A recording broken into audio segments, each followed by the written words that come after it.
El miércoles pasado empezamos con la segunda carta a Timoteo. Vimos el contexto histórico, el contexto cultural y analizamos lo que era ser un buen soldado de Jesucristo. Hoy vamos a ver otro de los...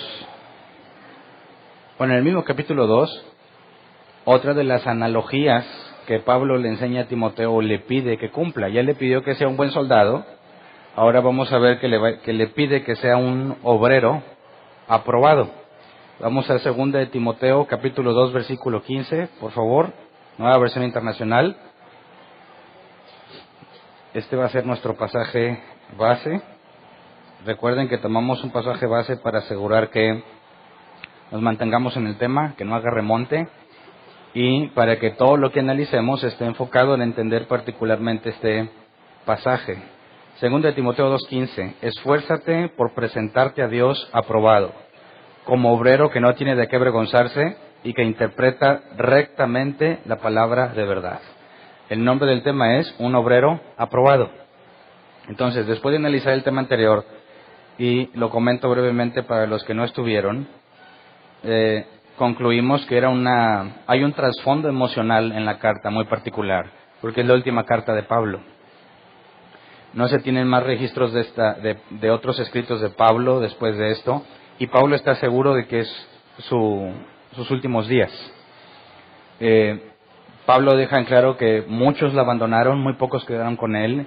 A Timoteo le habla de que no sea un cobarde y de que se mantenga firme, y analizamos por qué Pablo tuvo que decirle a Timoteo que no fuera un cobarde y que fuese un buen soldado de Jesucristo, porque debe de sufrir los padecimientos, la persecución que conllevaba. Nos dimos cuenta que en el contexto histórico Nerón había iniciado una gran persecución contra el cristianismo. Morían devorados por perros, ya que los ponían pieles de animales salvajes y los perros los mataban a mordidas pensando que eran bestias. Vimos que eran crucificados y vimos que la locura de Nerón llegaba a tal grado que cuando empezaba a anochecer usaba a cristianos como antorchas para iluminar su palacio. Vimos históricamente cómo fue que inició la persecución y cómo es que todos abandonaron a Pablo, porque según lo que explicaba Tácito, que no es un autor de la Biblia, van a decir, ese libro no viene en mi Biblia. Tácito, un historiador romano contemporáneo, bueno, él estaba chiquillo cuando empezó esto, pero escribió lo que había pasado. Deja en claro que Nerón empezó a perseguir a los cristianos, primero los que públicamente confesaban su fe. Luego, a través de torturar a estos, confesaban dónde estaban los demás cristianos, iban por ellos. Y fue una matanza enorme.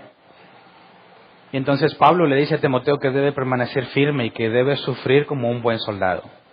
Y vimos el contraste entre la enseñanza de muchos cristianos hoy de que Dios no quiere que sufras y quiere que todo te vaya bien, y la enseñanza de sufre como buen soldado. Entonces, en lugar de correr y huir por la persecución, Timoteo, como encargado, pastor de la iglesia, no puede simplemente dejar de predicar. Y Pablo le pide que a pesar de toda la persecución, se mantenga firme. Y no era nada sencillo, ¿verdad? Entonces, después de esto, y analizamos el capítulo 1 y principio del 2, después de entender lo que es ser un buen soldado, que implica que cuando sufres, en nuestras palabras mexicanas dirían, no te rajes, está diciendo Pablo, no te rajes, Timoteo, haz lo que sabes que debes de hacer. Luego empieza a agregar una característica más, que es ser como un obrero que no tiene de qué avergonzarse, pero se presenta ante Dios aprobado. De ahí yo saco el tema, un obrero aprobado. Y cuando tratamos o si nos hacemos la pregunta, ¿quién es o cómo es un obrero aprobado? Pregúntale a un cristiano, ¿quién es un buen cristiano? Y desde mi perspectiva de hace muchos años, yo te puedo decir que un buen cristiano, desde mi manera de ver, era alguien que se porta bien, que hace bien las cosas, que hace buenas obras. Y yo creo que esa idea del cristianismo se ha generalizado mucho, y pensamos que si yo me porto bien, me voy a ir al cielo, ¿verdad? Tenemos una mezcla de ideologías. Desde que éramos niños nos decían que nos teníamos que portarnos bien para irnos al cielo. Ya grandotes, viejotes, a veces seguimos pensando lo mismo. Un buen cristiano es el que se porta bien. Y es correcto, pero no es todo lo que identifica a un buen cristiano. Si somos siervos y Dios nos manda su obra, utilizar la palabra obrero para describirnos es perfecta. Somos obreros de Dios y tenemos que ser buenos obreros. Entonces, es normal que pensamos que si nos portamos bien nos vamos al cielo, y fíjate cómo es grave esta idea, porque se transmite o se lleva al Evangelio. Eso que nosotros entendemos que es un buen cristiano, lo transmitimos consciente o inconscientemente en el Evangelio. Y le decimos a los que no son cristianos, tú no debes de ser vicioso, no debes de ser mentiroso, no seas un adúltero, no seas homosexual, hazte cristiano. Y se predica que para ser cristiano tienes que dejar de hacer estas cosas. Y es correcto, pero eso no es todo. Sobre todo si consideras que una persona que no tiene el Espíritu Santo es imposible que se aparte de la vida de este mundo. Y tú te pones a evangelizar diciendo que lo que se requiere para estar con Dios es apartarte de la vida del mundo, le estás pidiendo algo imposible. Y esa petición jamás es hecha. Me vas a decir, Jesús dijo arrepentíos, porque el reino de los cielos se ha acercado. Y lo he dicho muchas veces, la palabra arrepentíos en griego es cambia tu manera de pensar. Así que Jesús no dijo, dejen de pecar para que vengan a mí, sino cambien su manera de pensar. Y en el caso de la adúltera, le dicen, ni yo te condeno, ¿verdad? Después de que los que iban a apedrearla se fueron. Ni yo te condeno, vete y no peques más. Primero es el perdón y luego se le demanda un cambio a la persona, porque si fue perdonado por Dios, si nació de nuevo, entonces tiene la capacidad para alejarse de la vida de este mundo. Y se ha alterado el Evangelio por la percepción de muchos cristianos de que nosotros somos gente buena, que hacemos cosas buenas, y que si alguien quiere ser como el cristiano, pues tiene que dejar de hacer lo malo que hace. Pero, si te fijas, ese Evangelio ya no es bíblico, ¿verdad? Le estás pidiendo imposible a una persona que no tiene el Espíritu Santo. Es imposible que lo haga. Y por eso tenemos muchos cristianos, o bueno, muchos que piensan que son cristianos porque durante un tiempo pudieron hacer cosas buenas y cuando ya no pueden mantenerlas, se apartan del cristianismo pensando que nunca fueron capaces de ser cristianos. Así que un evangelio que ya no es el evangelio bíblico, ya es falsa doctrina. Y así de sencillo nos convertimos en falsos maestros. Yo sé que muchos de aquí, no nada más yo, tenía un evangelio distinto. Y no porque yo quisiera ser un falso maestro, sino que la manera en que yo entendía lo que era, trato de transmitirlo. Y ahí es donde se falsifica el evangelio, porque ni siquiera tú lo has entendido correctamente. Entonces imagínate, alguien te pregunta, ¿qué tengo que hacer para ser cristiano? Y le dices, haz esta oración. Y si haces esta oración, vas a nacer de nuevo. Y contradices la Biblia cuando dice que los hijos de Dios no son nacidos de voluntad de carne ni de voluntad de varón, sino de Dios. Entonces, ya cuando le dijiste eso, ya fuiste un falso maestro. Aunque no pretendía serlo. Aunque fuiste honesto en lo que tú crees, la honestidad no es suficiente. Puedes mentir honestamente, ¿verdad? Así que cuando hablamos de un obrero probado, tendríamos que entender que las obras son parte necesaria, pero no es todo, sobre todo cuando leemos el pasaje. Esfuérzate por presentarte a Dios aprobado, ¿verdad? Como obrero que no tiene de qué avergonzarse, que interpreta rectamente la palabra de verdad. Entonces, se nos describe, gracias a Dios, que es ser un obrero que no tiene de qué avergonzarse y por consecuencia es aprobado. Y cuando habla de interpretar rectamente la palabra de verdad, nos demuestra que no solo es lo que haces, sino lo que entiendes. ¿Me explico? Quisiera que viéramos en el original la palabra aprobado, es dokimos, aquello que pasa las pruebas necesarias, aceptado porque es genuino. Por ejemplo, tú compras un nuevo smartphone, ¿cómo sabes que este es genuino, es original? Pues normalmente el fabricante te va a dar ciertas características. Mira, si es original tiene esto, el holograma, etcétera.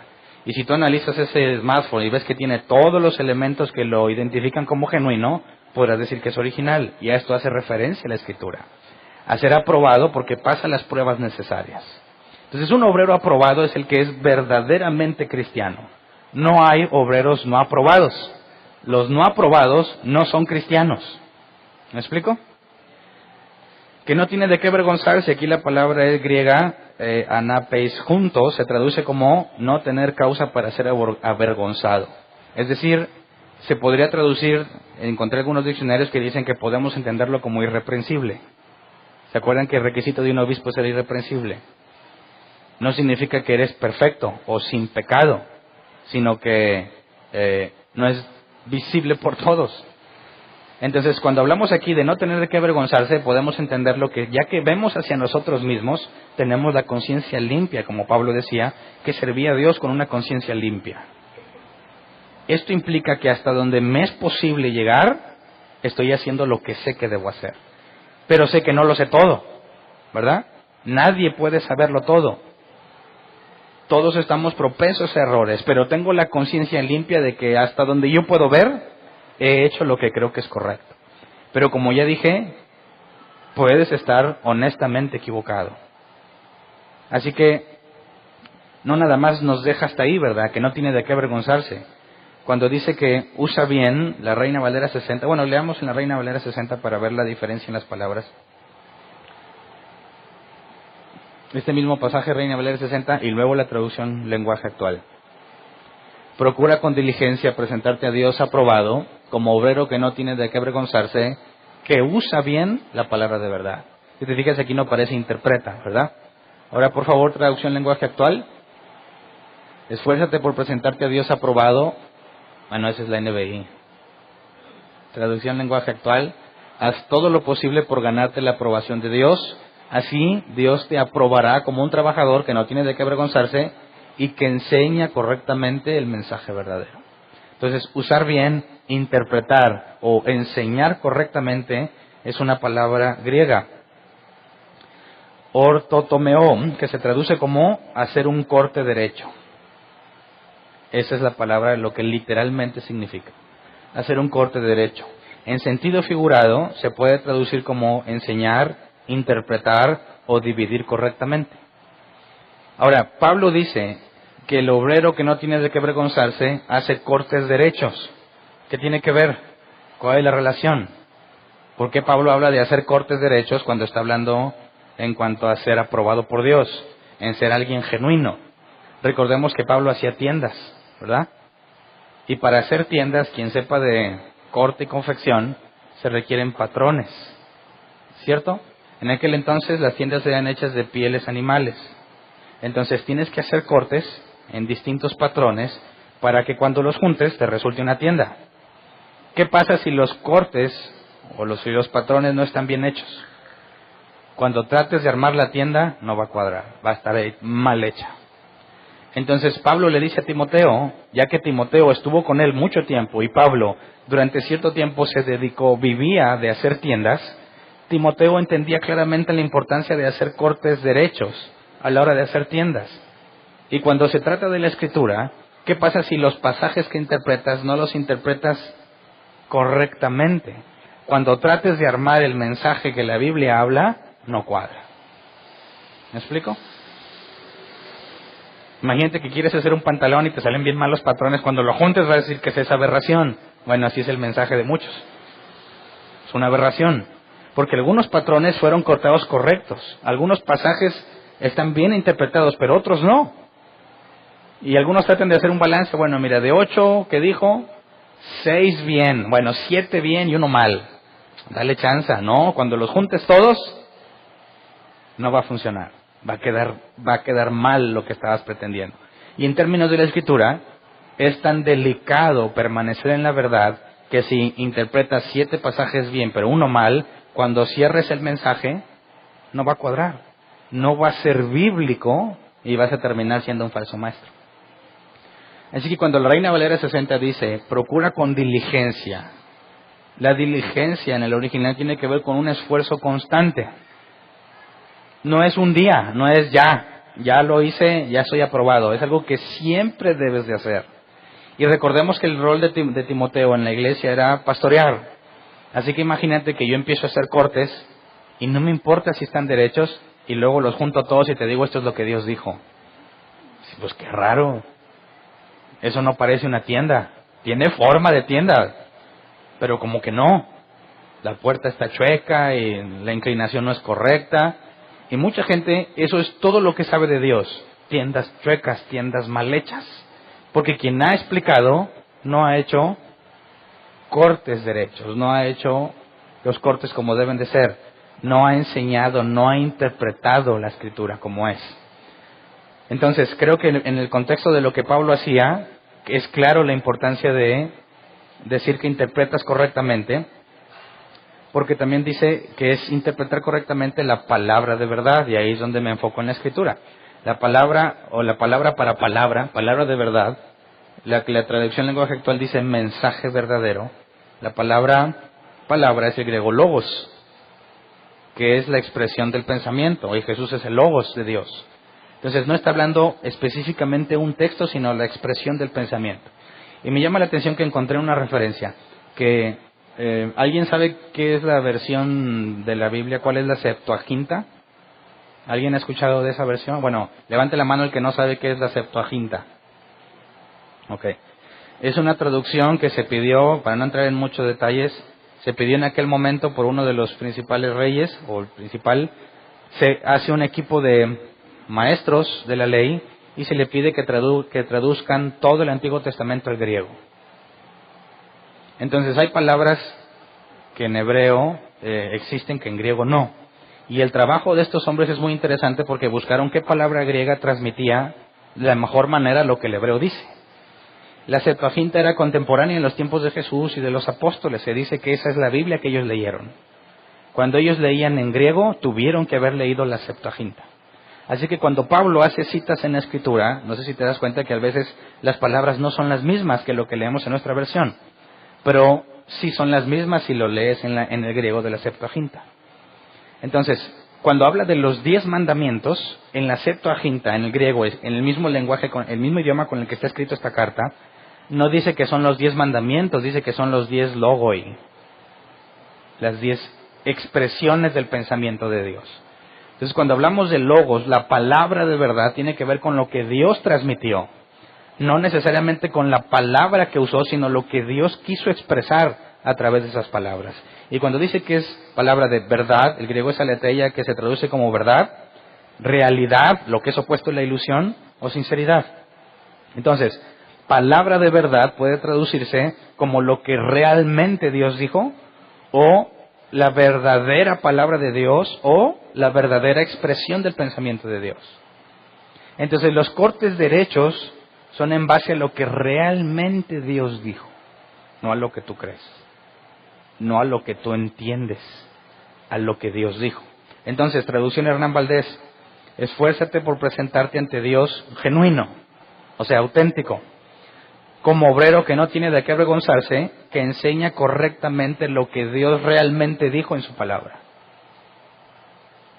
Y ahí es una parte donde muchos de los cristianos fallamos, para incluirme y no verme sangrón, fallamos por completo, porque los que se enfocan en ser buenas personas, en amar, se han olvidado completamente de esto, ¿verdad?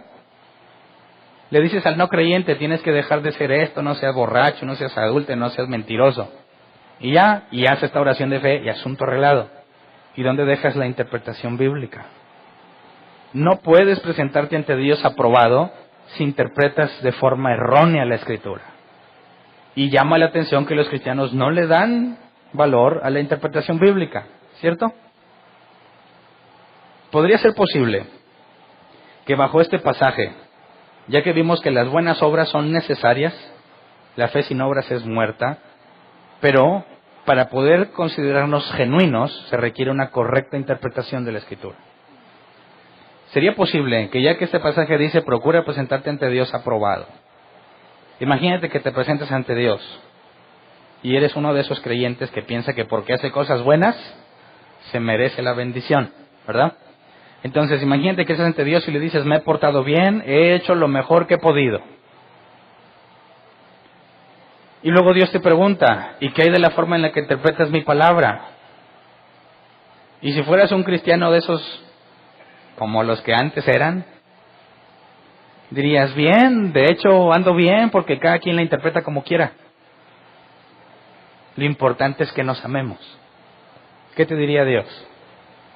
¿Aprobado o reprobado? ¿Te das cuenta? No puedes decirle a Dios, he hecho todo lo que me has pedido y ya. Porque cuando Dios te diga, ¿y mi palabra? Bueno, Dios, Lo importante es que nos amemos unos a otros. No, ¿para qué te metes? No hay que meterse tanto en la Biblia, lo importante es mostrar el amor. Y me llama mucho la atención que, ¿se acuerdan? Hace mucho yo les había dicho esto, pero sigue presente. Como iglesia, Árbol Plantado, somos seriamente criticados por ser bíblicos. Dicen, ¿por qué la gente se mete tanto en la Escritura que se vuelven gente light, que no tiene buenas obras?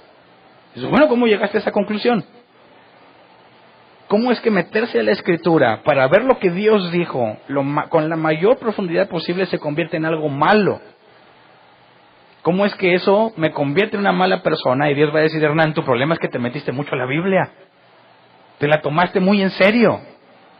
¿Tú crees que diría Dios eso? ¿Tú crees que diría, Hernán, en lugar de estar leyendo, deberías andar haciendo cosas buenas?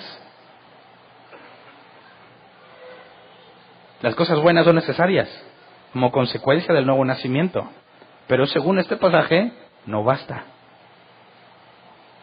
¿Cómo es que le puedes decir a Dios, no tengo nada que me avergüence en cuanto a lo que he interpretado?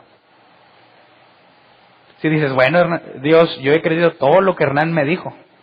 Y seguramente Hernán anda bien. Reprobado. Es tú, contigo mismo, tu conciencia. ¿Has hecho todo lo posible por interpretar correctamente? ¿No? Reprobado. Fíjate cómo la parte bíblica tiene mucho que ver. Dices, es que Hernán, en lugar de estar leyendo la Biblia, debieras ir a darle pan a los necesitados. Pues sí. Hay mucho tiempo para darle pan a los necesitados, ¿verdad? Pero si me presento ante Dios con esa lógica, Señor, en lugar de leer, fui a darle pan a los necesitados, ¿me va a aprobar? No, vas a reprobar. Así que no toda la vida cristiana se trata de andar haciéndole bien a los pobres. Es bueno hacer bien a los pobres. Pero aún la Biblia dice primero a los de la familia de Dios. Así que aunque no vaya a los pobres, pero ayudamos a los de la iglesia, estoy siendo bíblico y estoy en lo correcto. Y bajo ninguna circunstancia hacer buenas obras reemplaza el estudio de la Escritura. Este pasaje es claro. Y nos va a dar un ejemplo muy descriptivo de lo importante que es esto. Entonces, cuando se trata de ir a la Escritura, corremos un riesgo grave de no hacer nuestro máximo esfuerzo para comprenderla correctamente. Y es imposible que un cristiano que piensa que hace buenas obras se presente ante Dios y le diga, yo con eso de la Biblia no me meto mucho porque, pues para evitar las discusiones, yo creo algo y tú crees algo, ¿sabes qué? Mejor llevémosla en paz y hablemos del amor solamente. Bueno, ante Dios ni siquiera eres cristiano genuino. Al hablar de que no eres aprobado es que no eres auténtico. Así que el verdadero cristiano entiende la importancia de la interpretación bíblica y no se puede dar el lujo de simplemente decir, pues mira, así lo entiendo yo, toma lo bueno, desecha lo malo. Y me quito la responsabilidad y te la dejo a ti. Porque Dios me va a demandar a mí y mi conciencia. Y si yo sé que te digo algo que lo que no estoy absolutamente seguro y me presento ante Dios, yo ya no puedo sentirme aprobado. Estoy fallando lo que dice. Es posible que me equivoque, pero yo le diría a Dios, Dios, con todo lo que me has permitido entender y con lo que me tengo a mi alcance he llegado a interpretar esto, pero sabes, aún así que puedes equivocarte. Por eso, gracias a Dios, podemos esperar que haya personas como Priscila y Aquila, que cuando vieron un error en Apolos, lo tomaron aparte y lo corrigieron. Apolos estaba sirviéndole a Dios con una conciencia limpia, pero estaba mal. Gracias a Dios por personas que se toman el tiempo de corregirte. Una vez corregido, Apolo fue más eficiente. Y podría decir, Señor, locamente hice en mi ignorancia, pero mi conciencia estaba tranquila porque estaba más allá de lo que podía entender. Pero por su gracia y su misericordia recibe la instrucción correcta y ahora sí puede decir una vez más, tengo la conciencia tranquila, líbrame de mi ignorancia. ¿Verdad? Entonces, cuando Pablo dice eso, gracias a Dios nos va a hacer una ilustración muy buena del problema que representa. Leamos versículo 16 al 18. Porque después de hablarle a Timoteo, se pasa a hablar otra vez de los falsos maestros. Dice, evita las palabrerías profanas Pausa. Fíjate, hablar la palabra de verdad es la responsabilidad. Y luego dice que hay palabrerías profanas. Y hay un contraste muy grave entre lo que es bíblico y lo que no. La traducción lenguaje actual dice, no prestes atención a las discusiones. Y nada más dice, lo que es palabrerías profanas lo dice como discusiones. Pero no podemos decir que una discusión simplemente es palabrería profana, ¿verdad? Evita las palabrerías profanas, dice la NBI, porque los que se dan a ellas se alejan cada vez más de la vida piadosa y sus enseñanzas se extienden como gangrena. Entre ellos están Himeneo y Fileto, que se han desviado de la verdad, andan diciendo que la resurrección ya tuvo lugar y así trastornan la fe de algunos. Fíjate, las palabrerías profanas, ¿a dónde te llevan? A que se alejen cada vez más de la vida piadosa. Vamos a 1 Timoteo 4:16, para hacer un contraste entre la doctrina correcta y las palabrerías profanas. Las palabrerías profanas te llevan a alejarte cada vez más de la vida piadosa. Y recuerden que en la palabra griega es aquello que hacemos para honrar a Dios, ¿verdad? 1 Timoteo 4:16, ten cuidado de tu conducta y de tu enseñanza. Persevera en todo ello, porque así te salvarás a ti mismo y a los que te escuchen. Entonces, la doctrina correcta te lleva por el buen camino de la santidad y a los que te oyen. Las palabrerías profanas, lo que los falsos maestros dicen, lo que no es bíblico, te lleva a alejarte cada vez más de la vida piadosa y se extiende como gangrena. Ahí está un contraste claro de lo peligroso que es la mala enseñanza. Luego regresémonos a 2 de Timoteo. Nos habla de Himeneo y Fileto que se han desviado de la verdad en el versículo 18. Andan diciendo que la resurrección ya tuvo lugar y así trastornan la fe de algunos. ¿Se acuerdan que analizamos en la primera carta, verdad? Y en cuanto a los gnósticos, lo que enseñaban. Por eso no voy a entrar en eso. Pero luego veamos el versículo 19. Dice, a pesar de todo, cuando dice a pesar de todo, está haciendo referencia a estos falsos maestros y lo que enseñan. A pesar de todo, el fundamento de Dios es sólido y se mantiene firme porque está sellado con esta inscripción. El Señor conoce a los suyos. Y esta otra, que se aparte de la maldad todo el que invoca el nombre del Señor. Entonces, habla de un fundamento sólido y firme y que tiene inscritas dos cosas. Cuando habla de está sellado con esta inscripción, el contexto histórico nos habla de que en aquellos tiempos las personas en autoridad sellaban sus edictos, ¿verdad? Con un anillo, con un sello especial. Si alguien te leía un mensaje, una carta, y tiene ese sello, implica que fue autorizado por el rey o el emperador o quien esté en autoridad. Cuando nos dice que hay un fundamento sólido y firme y está sellado, nos dice este es el sello. Esto es lo que identifica que es genuino. El Señor conoce a los suyos. Esa es una frase. Y la otra, que se aparte de la maldad todo el que invoca el nombre del Señor. Podemos entender la segunda claramente, ¿no? Que se aparte de la maldad todo el que invoca el nombre del Señor tiene que ver con la santidad. Y la santidad no es el fin, es decir, no tengo que enfocarme en ser santo, sino que es la consecuencia del nuevo nacimiento. Como nací de nuevo, ya no soy el que era. Y Dios siempre hizo en mí un proceso de santidad, pero no lo hace Dios solo, sino que yo tengo que ponerme a ser santo. Pero esta santidad no es lo que me define como cristiano, ¿verdad? Porque ya vimos que estas obras no bastan. Hay que interpretar correctamente. Entonces, para mí resultaba difícil comprender qué tiene que ver el Señor conoce a los suyos, que se aparte de la maldad, con los falsos maestros, Himeneo y Fileto en este caso. Cuando tú buscas alguna referencia, diccionarios y personas o comentarios de personas que tienen o son especialistas en este tipo de cosas, resulta que cuando Pablo dice el Señor conoce a los suyos, está citando la Septuaginta. La Septuaginta así lo dice, como Pablo lo dice. Si tú ves la Reina Valera 60 no hay ninguna referencia en cuanto a este pasaje. Si analizas la Nueva Versión Internacional sí te pone una referencia y nos lleva a Números 16:5. Vamos a Números 16:5. Dice, y le respondió a Coré y a todo su grupo, mañana el Señor dirá quién es quién. Será él quien declare quién es su escogido y hará que se le acerque.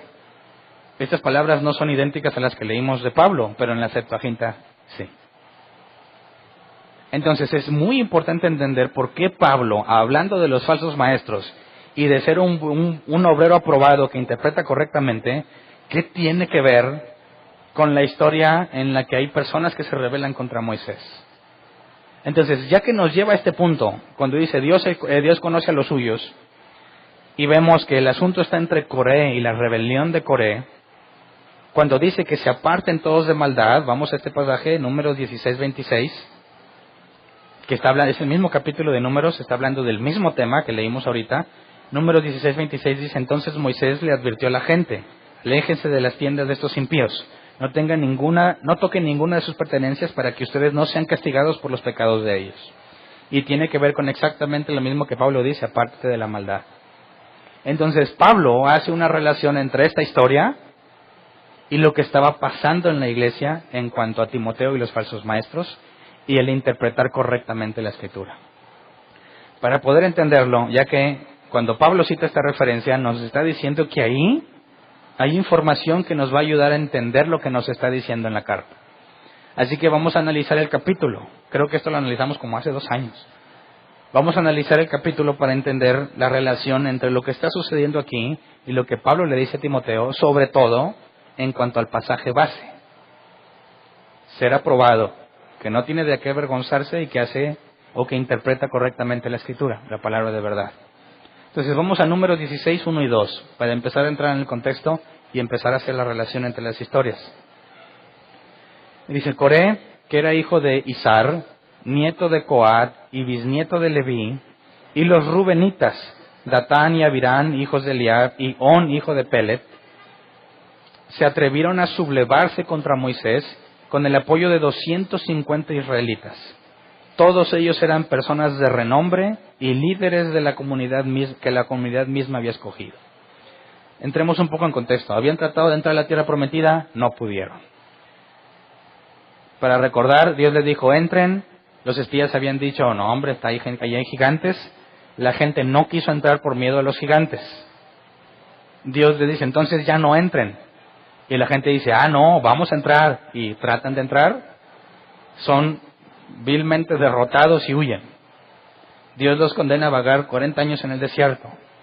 Cuando andan en el desierto, después de esa derrota, la gente se subleva contra Moisés, que es lo que está narrando aquí. Coré, que era, a fin de cuentas, bisnieto de Leví, es decir, era levita. ¿Se acuerdan qué hacían los levitas en aquel tiempo con respecto al servicio a Dios? Ayudaban a los sacerdotes. Bueno, para los que no han leído esa parte, los sacerdotes solo podían ser Aarón y sus hijos. Son de la tribu de Leví. Pero ningún levita puede ser sacerdote si no era descendiente de Aarón. Todos los demás levitas ayudaban a los sacerdotes con las tareas del templo. Cuando estaba el tabernáculo, eran los levitas quienes armaban y desarmaban todo. Eran quienes ayudaban a los sacerdotes en los sacrificios y todo lo que se hacía. Pero ninguno de ellos podría ser sacerdote porque no era hijo de Aarón. Entonces, aquí hay un levita que servía al tabernáculo, que ayudaba a los sacerdotes y es parte de la rebelión, este es Coré. Y luego tenemos rubenitas, eso es nada que ver con el servicio a Dios. Datán y Abirán, hijos de Eliab, y On, hijo de Pelet.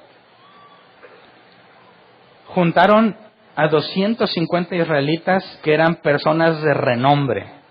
O sea, no cualquier israelita, gente que la multitud enorme de las tribus de Israel reconocía como hombres importantes. Hombres hombres confiables, con autoridad. Todos ellos eran personas de renombre y líderes que la comunidad misma había escogido. Tenían influencia sobre la gente. Así que quiero que te imagines esa situación. ¿Quién era o quiénes eran los que le comunicaban al pueblo lo que Dios decía? Moisés y Aarón. Nadie más. Dios no hablaba con nadie más. Con Moisés y con Aarón. ¿Ok? La tarea era ir a la tierra prometida. No entraron. Como buenos seres humanos tenemos que encontrar quién tuvo la culpa, que no sea yo, ¿verdad? Si tú le preguntas a un hombre por qué le fue infiel a su esposa, no va a decir que porque él es malo, va a decir, pues es que ella nunca me amó, nunca me trató bien. ¿Eh? Le preguntas a él, ¿por qué no pasaste el examen? Es que el maestro explica mal, o me tiene coraje. Aún en la universidad oyes esas cosas. Te das cuenta que cuando se busca un responsable, de alguna forma, el que no es regenerado, aunque muchos regenerados también, no queremos decir fui yo, sino que hay que echarle la culpa a alguien. Entonces, aquí se está haciendo una revuelta entre el pueblo y Moisés y Aarón. Versículo 3. Se reunieron para oponerse a Moisés y Aarón y les dijeron: vosotros habéis ido ya demasiado lejos. Si toda la comunidad es santa, lo mismo que sus miembros, y el Señor está en medio de ellos, ¿por qué os creéis vosotros los dueños de la comunidad del Señor? A mí me llama la atención que la NBI lo haya traducido así, ¿verdad? ¿Por qué os creéis vosotros los dueños? Cuando así habla la Reina Valera 60, no la NBI. Pero bueno, ¿entiendes la demanda? A ver, Moisés, todos somos iguales, ¿sí o no? Todos somos santos. Dios está con todos. ¿Por qué tienes que ser tú el que manda? ¿Te parece injusta la acusación? Ahora, ¿qué tiene que ver con los falsos maestros? Bueno, ¿qué hacen los falsos maestros contra la sana doctrina? Ellos aseguran que tienen a Dios, que son parte de la iglesia. ¿Por qué le vas a hacer caso a él? Yo también puedo tener la razón, ¿verdad? Siempre que se levanta falsa doctrina va a ir en contra del que tiene la doctrina sana y va a haber un conflicto. Y si es el pastor el que tiene doctrina sana, se va a levantar alguien que le va a decir: ¿y tú por qué eres el pastor? Preguntémosle a la gente. A ver, Moisés, aquí hay 250 líderes que están de acuerdo conmigo en que no hay ninguna razón para que tú seas el jefe, ¿verdad? Ok, yo he visto a cristianos, o bueno, entre comillas, desgreñarse por estas cosas. ¿Sí o no? Bueno, ¿alguna vez han cuestionado tu autoridad? Imagínate, no en la iglesia, en tu trabajo. Imagínate que tú eres el jefe de alguien. Y llega y te dice: ¿y tú por qué eres el jefe si yo sé más que tú? ¿Qué le contestas? Para empezar, ¿te molestaría? ¿Te molestaría o no? Que llegue un chuchito cualquiera y te diga: ¿por qué eres mi jefe tú? ¿Por qué? Mira, aquí todos en el departamento estamos de acuerdo que yo debería ser así. ¿Por qué vas a ser tú el jefe? ¿Qué le contestas? ¿Cómo te sientes? Quiero que te pongas en el papel de Moisés. No es uno, es representantes del pueblo de Dios. 250 de los más importantes hombres están de acuerdo en que no hay ninguna razón para que Moisés y Aarón sean los que dirigen. ¿Cómo te defiendes? En mi experiencia, cuando le han dicho eso a alguien que tiene alguna autoridad, y ya no estoy hablando, bueno, también en el trabajo, se hace la remambaramba, ¿verdad? Empieza la peleadera. Y es una guerra que no acaba, porque el que se sintió agredido, que era el jefe, ahora los va a traer, órale, en friega, para que se les quite, para que vean quién manda. Y se vuelven altaneros y prepotentes y quieren demostrar su autoridad porque sienten que está en riesgo. Cuando te vas a las iglesias resulta que pasa lo mismo. Se cuestiona la autoridad de alguien y empieza el problema. Y de donde yo estaba, es: ¿cómo te atreves a hablar en contra del ungido del Señor? Ya todos nos sabemos esa frase del ungido del Señor.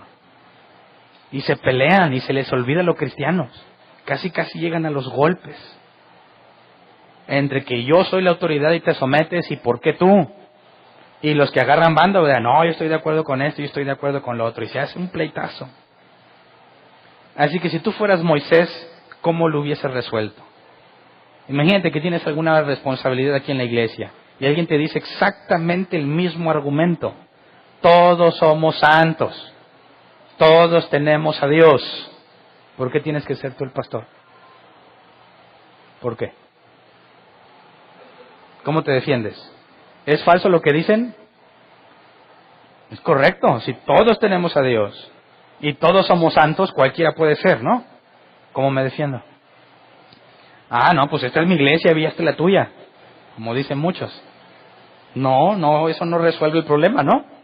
Ah, bueno, cada quien hace su iglesia según lo que quieras hacer. Claro que no, porque nosotros no somos los que traen la gente a la iglesia, es Dios quien agrega a la iglesia a los que han de ser salvos. Así que espero que me entiendas el problema que tiene Moisés, ¿verdad? Ahora imagínate una muchedumbre descontrolada, ¿qué son capaces de hacer? No le están pidiendo de favor, ¿verdad? Los pueden matar con tal de hacer lo que ellos quieren. Entonces, notemos que hay un levita y otros que son rubenitas, ¿verdad? Luego vamos a Números 16, del 8 al 11. Perdón. Números 16, 8 al 11. Moisés le dijo a Coré: escúchenme ahora, levitas. ¿Les parece poco que el Dios de Israel los haya separado del resto de la comunidad para que estén cerca de él, ministren en el santuario del Señor y se distingan como servidores de la comunidad? Dios mismo los ha puesto a su lado a ti y a todos los levitas. ¿Y ahora quieren también el sacerdocio? Tú y tu gente se han reunido para oponerse al Señor, porque ¿quién es Aarón para que murmuren contra él? Moisés primero trata de hacer entender a esta gente: a ver, ustedes ya son levitas, ¿cierto? Ustedes ya les sirven a Dios, ¿cierto? ¿También quieres ser sacerdote? A los levitas, solo a los levitas se les concedió servir al templo, solamente a ellos. Y Moisés le dice: eso ya es un honor grande. Pero encima consideras que Aarón no debiera ser el sacerdote. Ahora, quisiera que imagínate, ya que Coré es el que dirige toda la rebelión, y es levita, y ya no está de acuerdo con solo ayudar al templo, ¿qué quiere Coré? ¿Qué busca Coré? ¿Convertirse en quién? ¿Tomar el lugar de Moisés o tomar el lugar de Aarón? ¿Verdad? Entonces Moisés lo primero que le dice es: ¿qué onda, verdad? Ya te estás pasando. ¿Ya le sirves a Dios? ¿Encima quieres sacerdocio? Y número uno, Aarón no es nadie. Aarón no es nadie. Fíjate que no está negando la acusación, ¿verdad? Todos son santos. Todo, el Señor está con todos. ¿Por qué tú? Y dice Moisés de Aarón: está bien, Aarón no tiene nada especial. Es exactamente como todos. Pero considera Coré y los levitas que Dios ya les dio una función particular. Y cuando dices que no la quieres y quieres otra cosa, ya es en contra de Dios, no en contra de Aarón, porque no fue Aarón quien lo determinó. Pero no entienden, ¿verdad? Cuando la gente se enmacha en estas cosas, no va a entender explicaciones. Versículo 12 al 14. Vemos entonces que Coré se presentó con los 250, ¿verdad? Pero también se nos decía que Datán y Abiram también estaban en rebelión. Pero estos no fueron con Coré. Leamos del 12 al 14. Moisés mandó llamar a Datán y Abiram, hijos de Eliab, pero ellos contestaron: no iremos. ¿Te parece poco habernos sacado de la tierra donde abundan la leche y la miel, para que ahora quieras matarnos en este desierto y dártelas de gobernante con nosotros? Lo cierto es que tú no has logrado llevarnos todavía a esa tierra donde abunda la leche y la miel, ni nos has dado posesión de campos y viñas. Lo único que quieres es seguir engatusando a este pueblo. Pues no iremos. ¿Entiendes el problema? Ya no tienen confianza en ellos. Lo único que tú quieres es mantenernos engatusados y ser tú el que gobiernas. Pero ¿sabes qué? No me has hecho avanzar.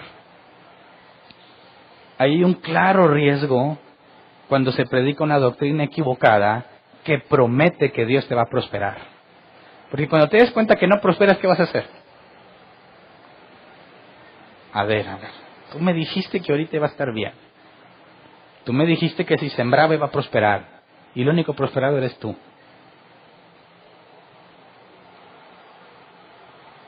Si tú realmente les enseñaste eso, ¿qué les dices? ¿Cómo te defiendes? Hay unos bárbaros que dicen: es que te faltó fe, ¿verdad? Y siguen excusándose. Ahora la bronca es tuya porque yo te solté la palabra, pero tú no la agarraste. Yo por eso la suelto. Ahí va la palabra, agárrela. Y a mí me decían: brinca y péscala. Y ahí me tenías de sonso. Agarrando la palabra. Dices: qué bueno que no se grababa en video.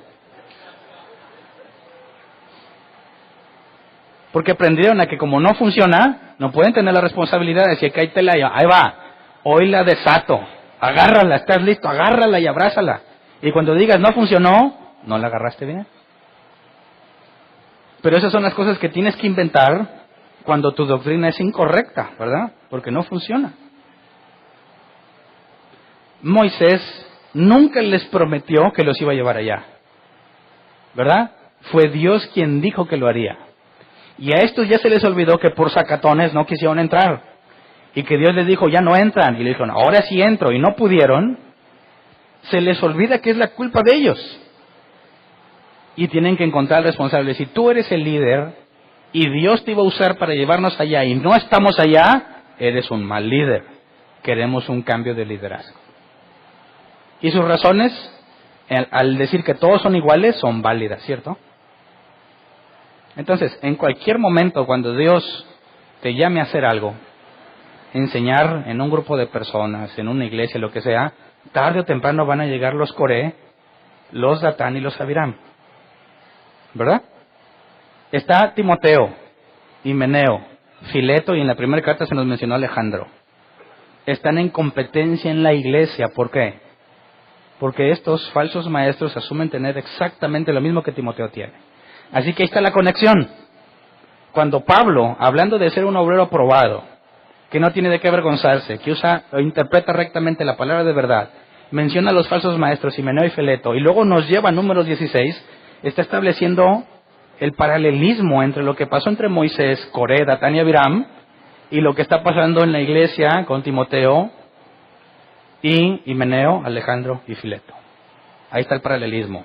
Y si entendemos cómo se solucionó el asunto con Moisés, sabemos cómo comportarnos con los falsos maestros actualmente. ¿Me explico? Ok. Entonces, deja claro Coré que no le basta servir como levita, ¿verdad? Y en este caso, Datán y Abiram están claros en que dicen, tú nos quieres hacer mensos. No funcionó nada de lo que dijiste y ya no nos vamos a tragar el cuento. Ok. ¿Cómo lo hubieses resuelto tú? Te desgreñas, te peleas, los corres, se someten, dicen, este es mi camión, si no quieres bájate. Vete a hacer tu propia iglesia, te quito mi cobertura. 1001 formas de pelearse y tratar de imponer la autoridad. ¿Qué hace Moisés? Número 16, 4 al 7. Cuando Moisés escuchó lo que decían, o sea, cuando les reclamaban todo este asunto antes de hablar con Eliú y Abiram, cuando Moisés escuchó lo que decían, se inclinó ante ellos y les respondió a Coré y a todo su grupo, mañana el Señor dirá quién es quién. Será él quien declare quién es su escogido y hará que se le acerque. Coré, esto es lo que tú y tu gente harán mañana, tomarán incensarios y les pondrán fuego e incienso en la presencia del Señor. El escogido del Señor será aquel a quien Él elija. Son ustedes, hijos de Leví, los que han ido demasiado lejos. Entonces, ante el ataque que hace Moisés, se humilla. ¿Y qué dice? Dios sabe quién es su elegido. Y eso es lo que Pablo le dijo a Timoteo, ese es el sello del fundamento sólido y firme. Dios conoce a sus elegidos. Moisés sabe, y si recuerdas toda la historia de Moisés, que él no estaba capacitado para esto. Es más, ya había tratado de renunciar muchas veces, ¿verdad? Ya le había dicho a Dios, mátame, ya no aguanto. Y luego vienen y le dicen, ¿tú quién eres para gobernarnos? Oh, no. Imagínate que tú tienes un grupo de personas, inviertes mucho de tu tiempo, esfuerzo, dinero, en aprender y enseñarles lo que Dios quiere. Ellos tenían expectativas de que su vida iba de mejor en mejor. Y luego tienen problemas y luego vienen y te dicen, a ver, ¿tú qué? ¿Por qué tú? ¿Por qué me andas enseñando esto? Tú quieres ser aquí el líder y quieres tener la autoridad. Ay, pues, qué difícil. Entonces Moisés dice que Dios lo resuelva, ¿verdad? Números 12.3, tomemos esto a consideración. Números 12.3 dice, a propósito, Moisés era muy humilde. Más humilde que cualquier otro sobre la tierra. Pero, leamos el versículo 15 de Números 16. Números 16:15 dice, entonces Moisés, sumamente enojado, le dijo al Señor, no aceptes la ofrenda que te traigan, que yo de ellos no he tomado ni siquiera un asno, ni les he hecho ningún daño. Entonces, está bien enojado Moisés, ¿verdad? Pero era bien humilde. ¿Hay contradicción? No. Hay unos que dicen, no, es que enojarse es pecado. No. Está bien enojado, pero ¿con quién está tratando el asunto? con Dios. Y dice, Dios, no le aceptes la ofrenda. No dijo, a ver, agárrenme porque le doy a Coré. Señor, te pido que los destruyas. No les aceptes la ofrenda. ¿Cuál ofrenda? El fuego e incienso que iban a ofrecer. Y la cual, esta ofrenda iba a revelar a quién Dios había escogido. Pero aún no ha dicho el método. Fíjate, dijo, que Dios lo resuelva. Y dice Coré, sí, órale, le entramos. Eliú, Abiram, vengan. Digo, Datán y Abiram, vengan.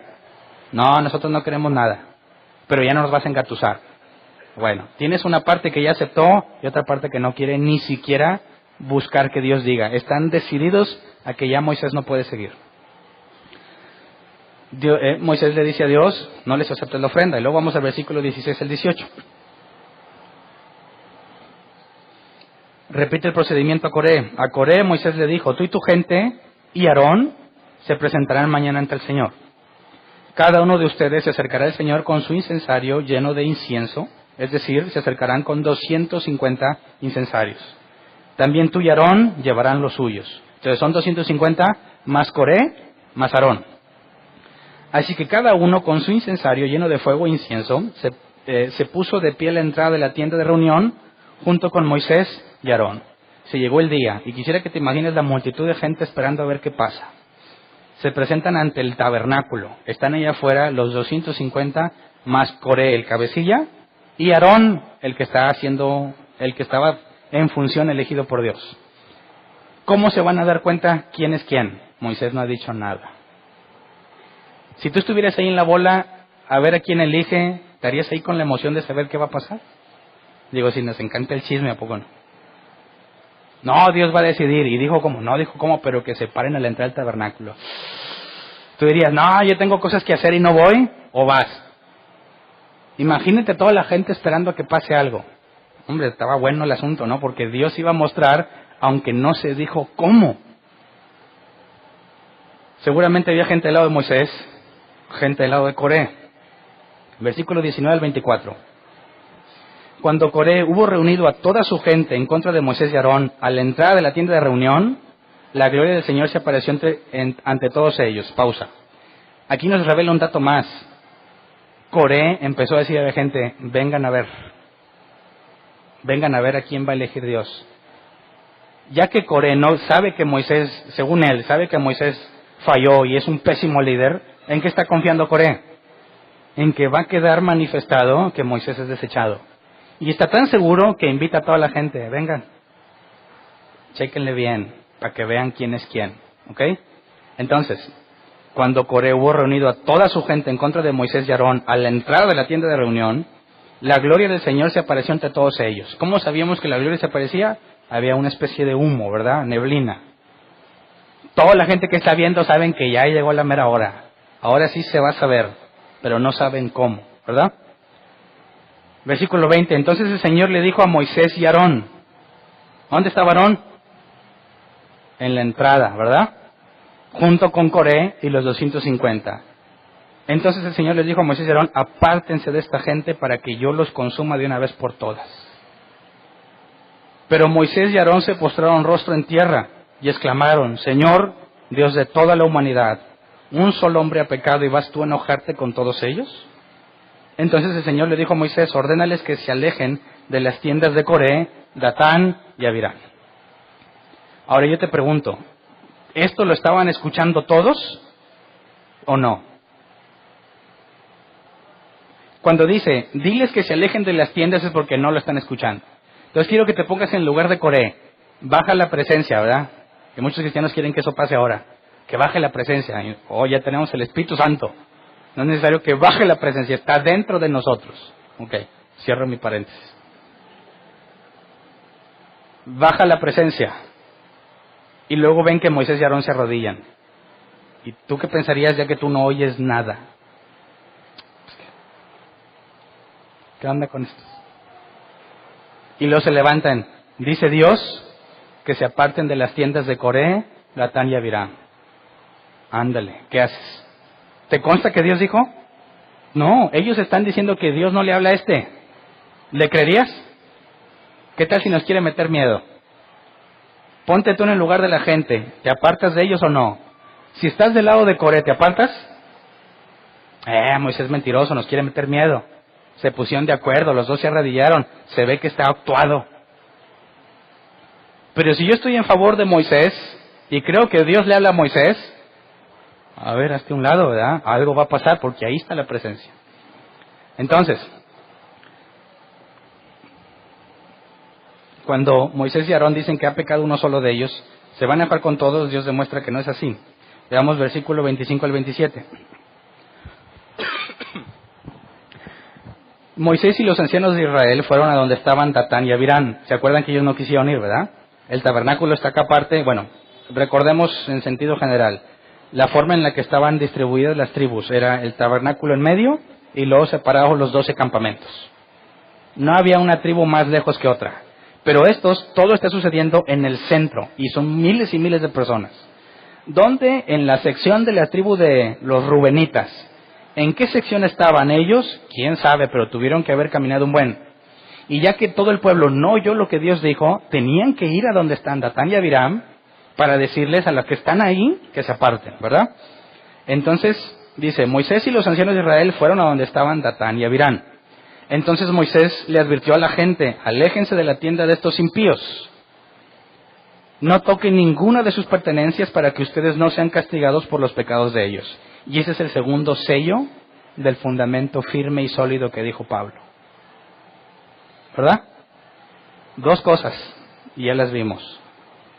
Dios conoce a sus elegidos, la señal o lo que Moisés propone a Coré, que Dios elija a quién.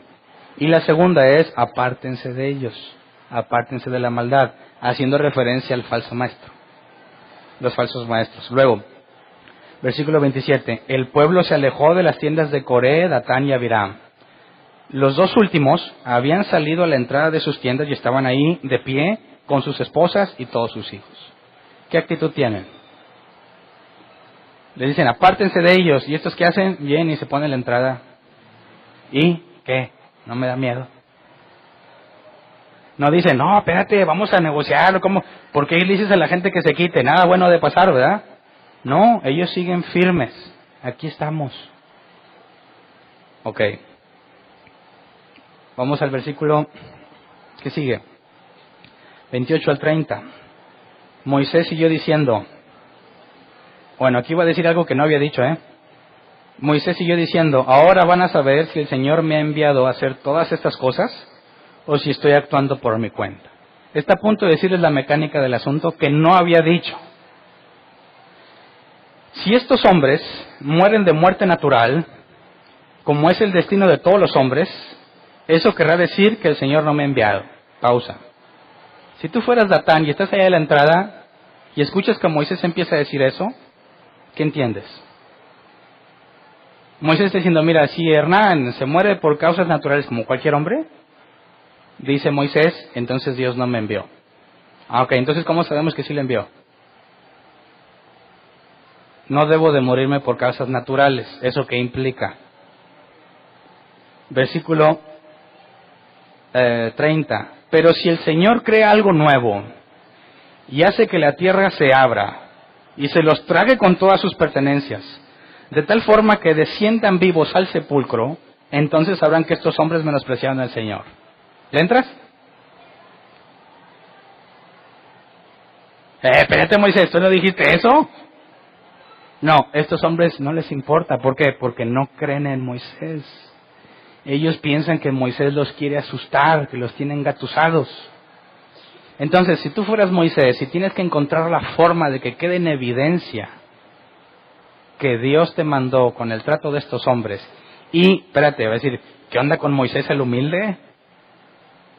Como si alguien dijera, Hernán, se me hace que tú traes falsa doctrina, pongamos una prueba. Si te mueres ahorita, yo estoy bien.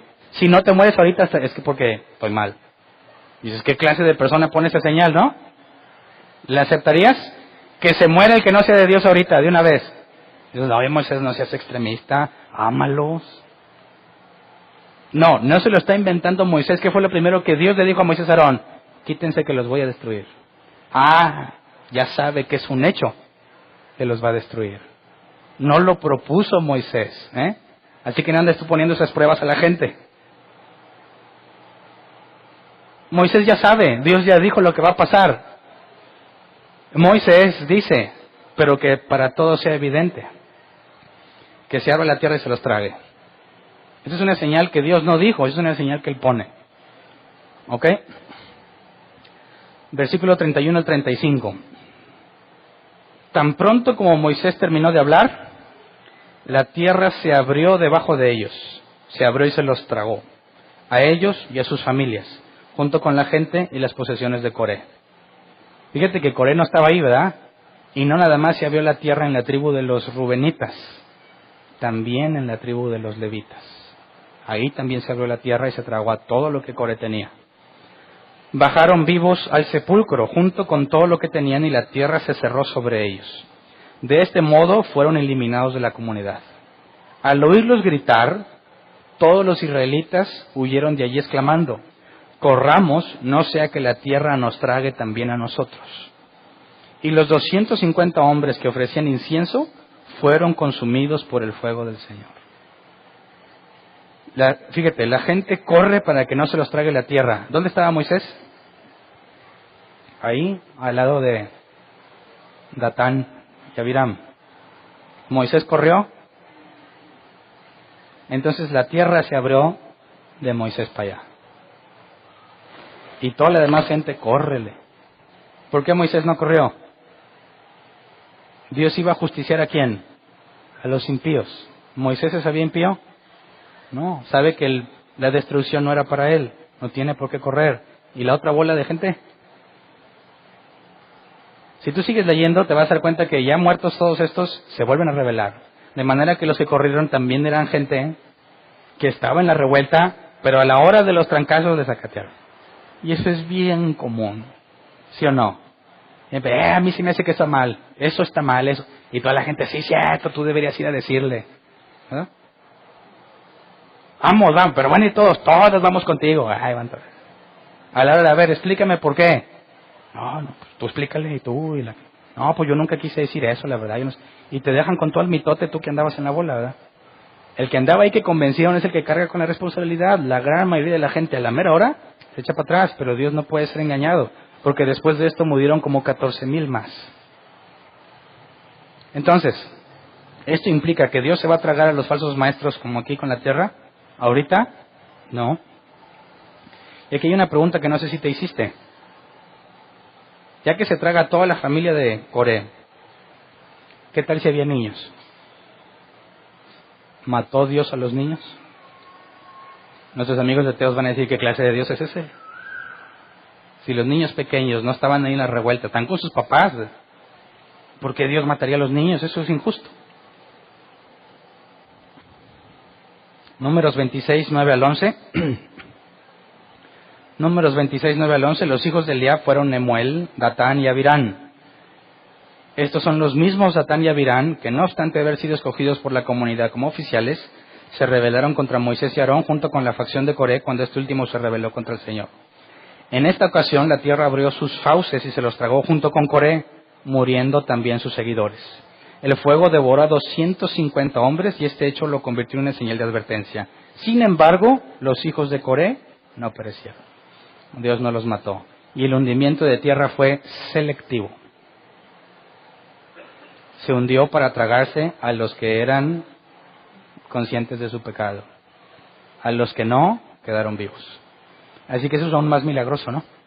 Dices, pues se hizo un boquetón y se llevó a todos. No. Se fueron los que Dios quiso que se fueran. Así que no te imagines que se abrió un pozote. Secciones de tierra cayeron. No todas. ¿Verdad? Ok, entonces, analicemos la comparación para cerrar el tema con el pasaje inicial. El falso maestro va a tener argumentos para decir, yo también tengo el Espíritu. Dios está también con nosotros. ¿Por qué tú has de ser el que enseña? ¿Por qué tú has de ser el correcto? Timoteo tuvo que haber sido confrontado por los falsos maestros. Y un día vas a ser confrontado por los falsos maestros. No le vas a decir que se muere el falso, porque ya vimos que no aplica. Pero, ¿cuáles son las dos señales o las dos sellos, frases en el fundamento firme y sólido? Dios conoce a los suyos y apártate de ellos. Ok. Imagínate que Moisés fuese un falso maestro y lo acusan. Y va y le dice a Dios, esto es lo que está pasando. ¿Qué le diría Dios a Moisés? ¿Llegaría aprobado o reprobado? ¿Qué pasaría si Moisés efectivamente les prometió la tierra prometida y no fueron? Y luego Dios tiene que arreglar el asunto. ¿Qué hubiera pasado con Moisés? Hubiese sido fulminado también. Porque es importante presentarte como obrero aprobado que no tiene de qué avergonzarse, que interpreta correctamente la palabra de verdad. Porque según la Escritura llegará el día en que esto mismo va a suceder entre los elegidos y los no elegidos. Y unos van a ir eternamente a estar sin Dios y otros a estar con Dios. Pero ¿cuál es el factor? Los aprobados y los reprobados. Imagínate que Moisés le hubiera puesto de su cosecha lo que Dios dijo. Imagínate que cuando Dios le dice, apártense porque los voy a matar, Moisés le dice, no, esas son palabras muy fuertes para decírselas a la gente. Mejor se las pinta más bonita. Miren, voy a interceder por ustedes. Arrepiéntense. Tráiganme una ofrenda ahorita, algo que les duela. Y yo voy a orar por ustedes para que Dios los libre. ¿Cómo le hubiera ido a Moisés? Se perece con toda la bola. ¿Qué pasa si no comunicas fielmente lo que Dios ha dicho? Perecerás igual que los falsos. ¿Me explico? Pero en lugar de que estés, qué ñañara, si no se vaya a abrir la tierra ahorita. Si tú haces todo tu esfuerzo por no tener nada de qué avergonzarte y se levantan falsos maestros, tenemos que imitar a Moisés. Yo reconozco que no soy el más capaz y que habrá muchos mejores que yo. El asunto es que dejemos que Dios muestre a quién quiere usar. ¿Verdad? No tengo que desgreñarme ni tratar de imponerme autoridad. Dejemos que Dios lo muestre. ¿Verdad? Y Dios se encargará de poner a cada uno en su lugar de una u otra forma. Pero yo puedo confiar en que a pesar de mis errores y a pesar de que haya falsos maestros mucho más capacitados y mejores que yo, en eso no consiste mi llamado. Consiste en la misericordia de Dios. ¿Tú crees que Moisés era libre de pecado? No. ¿Tú crees que Dios hubiera dicho, a ver Moisés, tú también traes tus cosas, No, ¿qué dijo Dios? Pártate de estos. Voy a dejar en claro a quién escogí, porque Él quiso, no porque seas el mejor. Y ahí está la esencia. Nuestro fundamento es sólido y firme porque nos eligió. Porque nos eligió. Y ni yo mismo puedo apartarme del amor de Dios. Y entonces cuando se levantan estos falsos maestros, no tienes por qué angustiarte, ya no duermes. Ay muchachos, va a venir Cash Luna, ¿cómo le hacemos?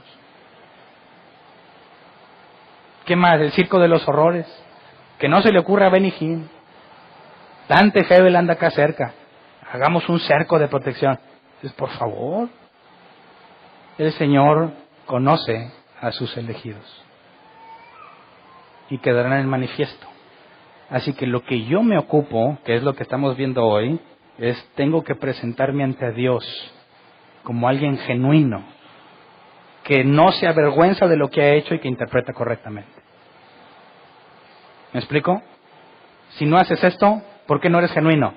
En aquel día serás puesto con los inútiles, con los incrédulos. Así que no nos podemos dar el lujo de decir cada quien interpreta como quiera. Eso es para ti, bueno, esto es para mí. Claro que no, es absurdo. Si alguien tiene una doctrina completamente opuesta a la que tú tienes, no hay duda, uno de los dos no es genuino. Así de fácil, o ninguno de los dos. Y nada, que llega Hernán y les pone en su lugar. No vamos a estar libres de errores, pero tienes que hacer todo lo posible por tener la conciencia tranquila en que tú lo estás haciendo correctamente. Y el miércoles vamos a analizar la otra parte de esto, que dice, el siervo del Señor debe saber corregir a los que se oponen. Y esa es otra parte completamente olvidada. Porque si tú cumples el primero, a presentarme aprobado, no tengo ningún problema en corregir al que está errado. Y si no lo hago, estoy, en pocas palabras, en pecado. Dices, no, pues yo entiendo la Biblia, a ver, ¿por qué este está mal? No sé. Estás mal tú también. Tienes que saber corregir a los que se oponen. Y vamos a analizar que con mansedumbre, por si Dios les concede arrepentirse. Así que no puede haber cristianos ignorantes de la Biblia, a menos que estén nuevos. Tienes que saber corregir el error, porque tú lo comprendes. Porque tú te presentas a Dios como probado que interpreta correctamente. La consecuencia lógica y natural de eso es que puedes corregir al que se opone. ¿Verdad? Entonces, vamos a ponernos de pie.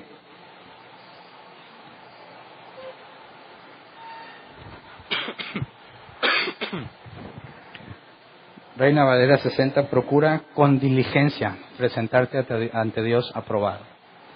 ¿Y esa diligencia cuándo se acaba? Nunca. ¿Cuándo vas a dejar de estudiar la Biblia? En esta vida nunca. Cada vez aprendes más.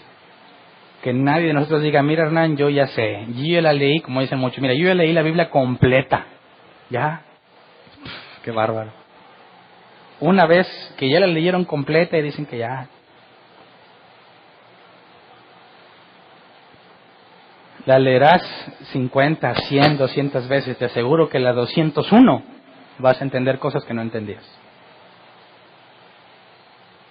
Tenemos entendimiento limitado, que en el proceso de santidad y del trabajo que Dios hace en hacernos más a la imagen de su Hijo, nos va abriendo la cabezota. Entonces, si yo leí Génesis y avancé con toda la Biblia, para cuando llegue Génesis otra vez, yo ya no soy el mismo. Ya no veo las mismas cosas. Ahora entiendo más. Y cuando llegue Génesis otra vez, voy a entender cosas que primero no entendí. Así que, ¿cuándo vas a acabar? Nunca. ¿Lees la Biblia? No reemplaces la lectura bíblica con las predicaciones. Yo no soy infalible. Y el día que me equivoque, entre ustedes deben corregirme. Y si me demuestran con la Biblia mi error, voy a estar agradecido. No, pues yo no leo, pero al cabo que oigo las predicaciones, no, estarías bien loco para pensar eso. Tienes que leer, y si yo dije que aquí dice algo, tienes que verificarlo. Si no, estás siendo negligente. Por eso se supone que leemos la Biblia juntos. ¿O ya se les olvidó? Se supone que hay una sincronización en lo que leemos de la Escritura. Para que cuando llegues aquí y escuches el tema, tú acabas de leerlo. Y lo que yo te digo no va a ser nuevo. Acabas de leerlo. Acabas de interpretarlo. Y cuando yo te trate de interpretar lo que dice aquí, estamos en el mismo canal o estamos en cosas opuestas. Y la sección de preguntas es para que lo aclaremos. ¿Verdad? Yo espero que no estén dejando de lado esa parte y no digan, yo estoy leyendo otra cosa, que al cabo que yo no creo que Hernán me quiera engañar. Que te digo, yo no te pretendo engañar. Pero el día que me equivoque no te vas a dar cuenta. Ni yo, ni tú. Y juntos vamos a caer en un pozo. Un ciego guiando a otro ciego, ambos caerán en el pozo. Entonces, que los dones que Dios me haya dado sirvan para edificarte. Pero tú también tienes que edificarme a mí. ¿Verdad? Entonces, si te presentaras ante Dios hoy, nunca estamos lejos de Él, ¿verdad? Siempre estamos ante Él. Pero si hoy te llama a cuentas, ¿tienes algo de qué avergonzarte? ¿Has interpretado correctamente? No quisiera, como ya me han dicho varios, y lo quiero decir delante de todos, no quisiera que cuando hables de la Escritura digas, Hernán dijo. Es lo peor que puedes hacer. ¿Me explico? ¿A ti te suena ilógico que alguien diga, yo puedo pactar con Dios con $1,000 y Él me va a bendecir? Y tú le digas, ¿dónde dice eso en la Biblia? No sé, pero me lo dijo mi apóstol. Y ahí dices, no, bueno. Entonces sí. ¿Qué tan sólido es esa defensa? Igual te oyes tú cuando dices Hernán dijo. Es igual de absurdo. Yo no soy alguien que se debe de citar a la hora de explicar algo. Se cita la Escritura. Y si estamos de acuerdo, podría decir, yo estoy de acuerdo con Hernán cuando dice eso. Pero citas la Escritura. Es que no me sé la Biblia, pero escuché la predicación, ponte a leer. ¿Verdad? Entonces, yo ya escuché que varios andan haciendo eso. No lo hagan. Seamos bíblicos, no hernanitas. Seamos bíblicos. ¿Ok? Entonces oremos juntos. Siempre debemos de tener la conciencia limpia y hacer tu máximo esfuerzo por interpretar. Y yo sé que aquí no hay nadie que pueda tirar la piedra libre de pecado, ¿verdad? Quizás te has esforzado mucho, pero ¿eso es todo? Te puedes esforzar más. Así que siempre va a haber un factor que nos va a dejar pendientes. Hasta ahora he hecho todo lo que puedo, pero sé que puedo hacer más. ¿Me explico? Pidámosle a Dios eso que Pablo le dice a Timoteo, procura con diligencia que se haga una realidad en nosotros. Vamos a orar, Señor. En medio de la situación que vivía Pablo, sabiendo que quizás eran las últimas palabras que le diría a Timoteo, sabiendo que estaba próximo a morir, Pablo quiere que Timoteo entienda la gravedad que implica interpretar la Escritura. Que quede bien claro para nosotros que tenemos que estar del lado de Moisés y Aarón y no del lado de Coré y su séquito. Que cuando se nos confronte con una doctrina distinta, que no cometamos el error de querer pelear, de querer imponer nuestra opinión, sino que seamos humildes y nos humillemos ante el contrincante y pidamos a Dios que demuestre quién tiene la verdad. Que siempre estemos conscientes de que no es nuestro conocimiento, no son nuestras buenas obras lo que determina la elección, sino que tú elegiste de acuerdo a tu misericordia, no por obras para que nadie se gloríe. Que siempre tengamos presente que nuestro fundamento es firme y sólido porque tú nos conoces, porque nos elegiste y porque nos apartamos de los falsos maestros. Nadie que no provenga de ti haría eso. Esa es la señal, ese es el sello. Nos comportamos como tú pides, en un proceso, con errores, pero esforzándonos con diligencia, haciendo lo que esté a nuestro alcance, conforme a tu gracia y misericordia, conforme a lo que me hace permitido entender al día de hoy, que podamos tener la conciencia limpia de que hemos hecho nuestro máximo esfuerzo por interpretar correctamente la Escritura y por hacer lo que la Escritura demanda y apartarnos de toda maldad.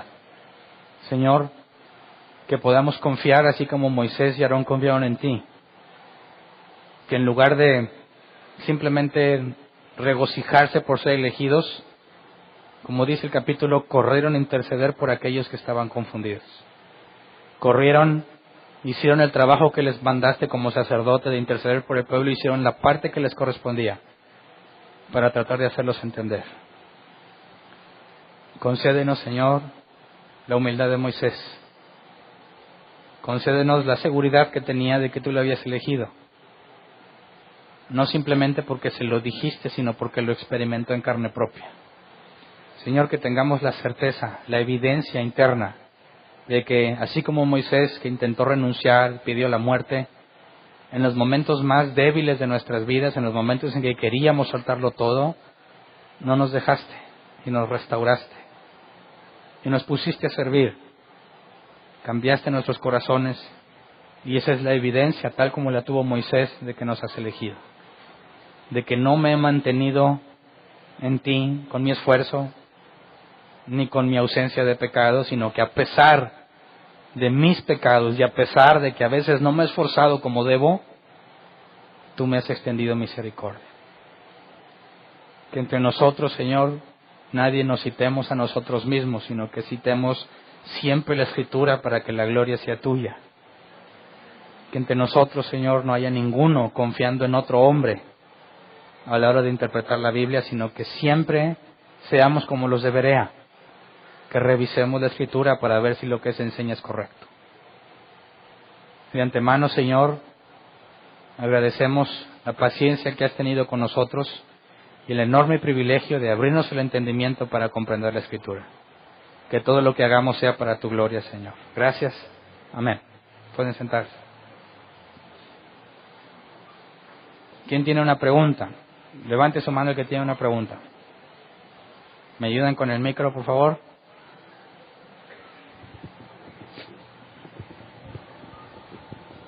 Buenas tardes. Buenas tardes. Una pregunta, ¿cómo se solucionaría eso de los falsos maestros ahora? O sea, como ha pasado y también me he estado en lugares donde las iglesias se dividen por lo mismo de la enseñanza. Y pues, bueno, no me ha tocado mi experiencia que se resuelva de una manera correcta. O sea, normalmente es, como comentó, o sea, se pelean y ya. O se peleaban, un despapalle. Entonces, ¿cuál sería la forma más correcta, por ejemplo, si pasara? O sea, que se empiezan a dividir, ¿cuál sería la forma más correcta de saber, como Moisés, ¿no? Que ¿cómo sabremos que Dios eligió a esta persona y a esta no? Ok, muy buena pregunta.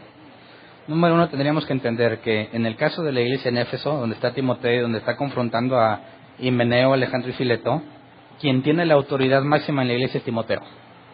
O sea, el liderazgo es bíblico. Y cuando el liderazgo es bíblico, puede en cierta forma hacer lo que Moisés y Aarón hicieron. Si te fijas, cuando Pablo nos lleva a ese pasaje, primero nos dijo que las palabrerías profanas hacen que te alejes de la piedad, ¿verdad? Y leímos que la sana doctrina hace que te salves en el sentido de la santidad. Entonces, si el liderazgo es cristiano, simplemente se examina la vida del falso maestro y la vida de sus seguidores, hacia dónde tienden, hacia la piedad o lejos de ella. Y aquí hay un caso que quizás es simple. Imagínate la doctrina de la prosperidad o el triunfalismo. Si alguien se levanta en una iglesia con liderazgo bíblico y quiere asegurar que esa doctrina es la correcta, es muy fácil ponerlo a prueba, ¿no? Bueno, pacta con el Señor, pongamos un tiempo y veremos qué tan prosperado estás. Y esa prosperidad material que tú esperabas, ¿se va a cumplir o no? Mientras buscabas la prosperidad, ¿tu vida se acercó más a lo que la Biblia dice o se aleja más? Y hay un factor muy claro para determinar bíblicamente, ya que no nada más es la doctrina, sino la forma de vivir, determinas bíblicamente quién está pegado y quién no. El problema es cuando el liderazgo no es bíblico, ¿verdad? Y quizás esa es la mayoría de los casos. Y cuando habla de una división en la iglesia, quisiera que entendiéramos que la verdad divide, ¿verdad?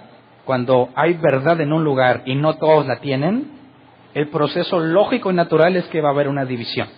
Así que la división en sí misma no es mala, si es por causa de la verdad.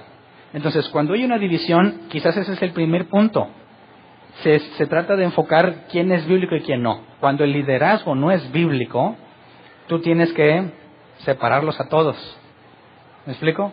Jesús dijo, ciegos, hablando de los fariseos, déjalo, son gente ciega. Y si un ciego guía a otro ciego, ambos caerán en el hoyo. Entonces, cuando el liderazgo no es bíblico y tú no tienes la influencia sobre la congregación para demostrar algo, normalmente la congregación se va a poner del lado del liderazgo no bíblico. Y aquí es donde aplica, apártate de los tales. No los puedes, en otro sentido es expúlsalos a todos. ¿Me explico? Te autoexpulsas. Ahí la instrucción es distinta. Tú tienes que apartarte de ellos, ese es el mandato. Por eso es, Dios conoce a sus elegidos y apártate de toda maldad. Si yo no tengo el control o el liderazgo y soy bíblico, hago la segunda parte. Me aparto de las tiendas de Datán y Abiram y Coré, para que lo que va a pasar con ellos no pase conmigo. También viene siendo como lo que comentan sobre el amor, o sea, de que dicen que si nos amamos, o sea, no importa que tú creas una cosa y otra cosa, porque viene siendo lo mismo de que te pueden decir que pues ámame a pesar de que yo interpreto de otra forma, pero pienso que también es equivocado, porque si entiendes que amar es, o sea, lo vas a ayudar, como dice, si ama a Dios con todo tu ser, etcétera, y ama a tu prójimo. Entonces yo digo, si amas a tu prójimo, no lo corriges, o sea, en el buen sentido va de decir que está bien, por eso a veces como que esa idea no me Okay. No contrasta. Es que ese amor que se predica desde muchos púlpitos no es el bíblico, ¿verdad? Es decir, mira, yo sé que para allá te vas a morir, pero te amo y te apoyo. Pues no. El verdadero amor consiste en no dejarlo ir hacia allá dentro de los límites que la Biblia permite. Entonces, si yo creo que está en un error y la gente es incapaz de verlo, y aunque se los dices no lo creen, la máxima prueba de amor que puedes dar es apartarte. ¿Me explico? Cuando te apartas, sabrán que eres congruente y consistente con lo que piensas y que algo es suficientemente grave como para que cortes con todo eso. Ese es el último mensaje claro que la Biblia pide que hagas. Que si no lo haces, eres incongruente. Aquí está todo mal, pero nunca te vas. Es ilógico. Gracias. ¿Alguien más? Ya está el micro. Obviamente no hay versiones infalibles, pero en términos generales se pudiera considerar la Septuaginta, ¿cómo dijiste Septuaginta? Septuaginta, sí. ¿Confiable esa versión? Pues mira, necesitaría un experto en hebreo y en griego para poder decirte a qué nivel de confiabilidad es. Lo que nos interesa a nosotros es que esa es la Biblia que se leía en aquel tiempo. Entonces, Pablo leyó esa versión. Es muy probable que Jesús también la haya leído y los discípulos. Eso ya es de especial interés. Determinar qué tan apegado es el hebreo original, eso ya está fuera de mi alcance. Y así como físicamente podemos ir a una librería y comprar la versión NBI o la 60, ¿Sí? Por eso, no se puede conseguir, ¿o sí? En algunas partes sí, pero no sabría ya de meterme a asuntos más técnicos y qué tan confiable es que esa sea la de antes, ¿verdad? Cualquiera le puede poner en su título que esta es la Septuaginta. Ya habría que hacer algo más detallado para determinarlo. Pero la idea es que tampoco pongas tu confianza en leer esa escritura. La idea es que leas varias versiones, luego el original, y con el Espíritu Santo saques conclusiones. ¿Alguien más? Hace ratito estabas hablando de la historia de Números. Sí.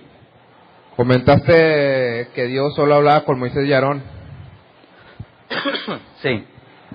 En Éxodo 19:9, en el monte Sinaí, ahí habla que Dios habló con la gente para que le creyera a Moisés. Uh-huh. ¿Estoy bien o estoy mal interpretando aquí este contexto? ¿Recuerdas qué es lo que oía la gente? Los relámpagos, truenos. Y estruendo. ¿Entendían lo que Dios dijo? No. Dios habló. Sabían que estaba hablando con Moisés. Lo que la gente veía era estruendos, sonidos y relámpagos. Moisés sale de entre él y le dice que vengan. Y la gente dijo, no hombre, no quisieron ir.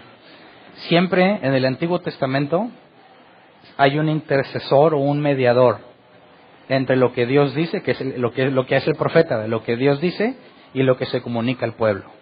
¿Me explico? Ahora que todos los que tengan el Espíritu Santo, no es indispensable el profeta que nos diga lo que Dios dice, ya que si tenemos el Espíritu Santo en nosotros, podemos entender y saber lo que Dios quiere. Aunque aquí diga, para que el pueblo oiga mientras yo hablo contigo. ¿Sí? Síguele leyéndole. ¿Me estás diciendo? Les digo, están oyendo, ¿verdad?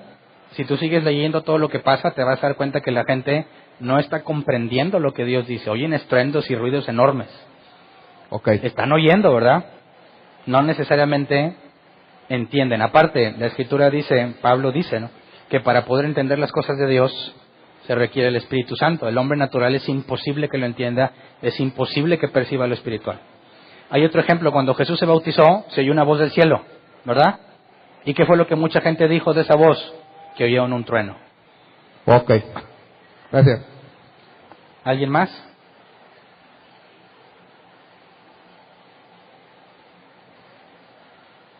Ahí va el micro. Solamente una corrección.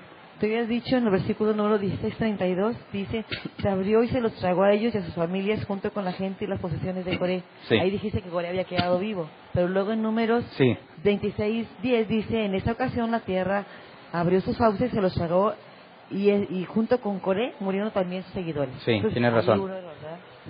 Asumí que, o se me pasó, que al ser consumido por el fuego dice 250 nada más, Coré sería el 251. Cuando lees ese otro pasaje, queda en evidencia que también se lo tragó la tierra a Coré. Gracias. ¿Alguien más? ¿No? ¿Allá?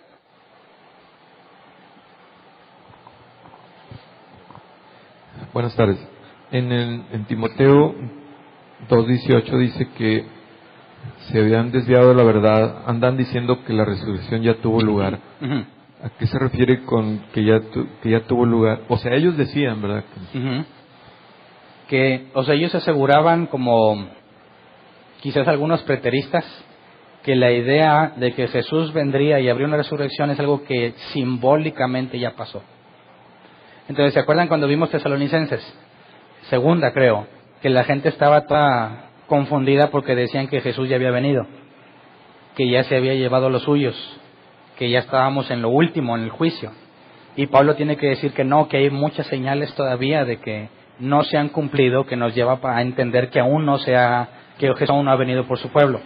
Entonces, los gnósticos enseñaban que no puede haber una resurrección material, porque para el gnóstico lo material es impuro. Lo espiritual es santo y puro, y lo material no. Para ser consistentes con la idea del gnosticismo, es imposible que haya una resurrección física, porque según ellos, bajo ninguna circunstancia Dios te daría carne otra vez. Cuando ellos trataban de eliminar la carne para ser santos o puros, es imposible bajo esa idea que haya una resurrección literal y que Dios te vaya a dar un cuerpo, porque desde su perspectiva es malo un cuerpo. Entonces, a la hora de interpretar las profecías, dicen eso es simbólico y ya se cumplió. Y muchos, yo pienso sobre todo neófitos, se confundían porque decían entonces, si eso ya pasó, entonces me quedé y Cristo no vino por mí.